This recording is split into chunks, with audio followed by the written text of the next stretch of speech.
Sa patuloy po ng ating balitan, isinulong po sa isang regular session ng Sangguniang Panlalawigan po ng La Union ang agarang pagpasa ng panukalang ordinansa na naglalayong magbigay ng tulong pinansyal at relief assistance sa mga tricycle driver na labis na naapektuhan ng patuloy na pagtaas ng presyo ng krudo.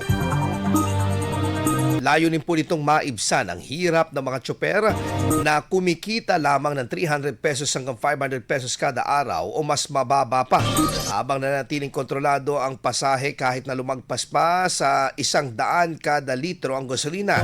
Dahil dito napipilitan ng ilan na magbawas ng oras ng pasada na nagdudulot ng kakulangan ng masasakyan, lalo na sa mga liblib na lugar. Binigyang din ng sinasabing sesyon na hindi basta makakapagtaas ng pasahe ang mga tsoper dahil sa umiiral na regulasyon at kadalas ay naharap sa mga reklamo mula sa mga pasahero.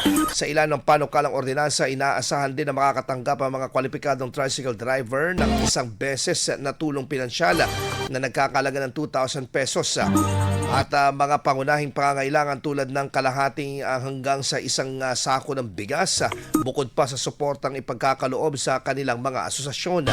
Kasalukuyang sumasailalim sa pagsusuri ng iba't ibang mga komite ang naturang panukala, kabilang ang transportasyon, pananalapi at serbisyong panlipunan at disaster preparedness bilang bahagi ng mas malawak na layunin na unahin ang kapakanan ng mga sektor na higit na naapektuhan sa kasalukuyang krisis.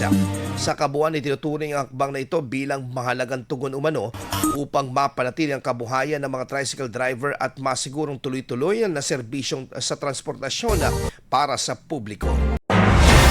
IFM News. IFM News. IFM News.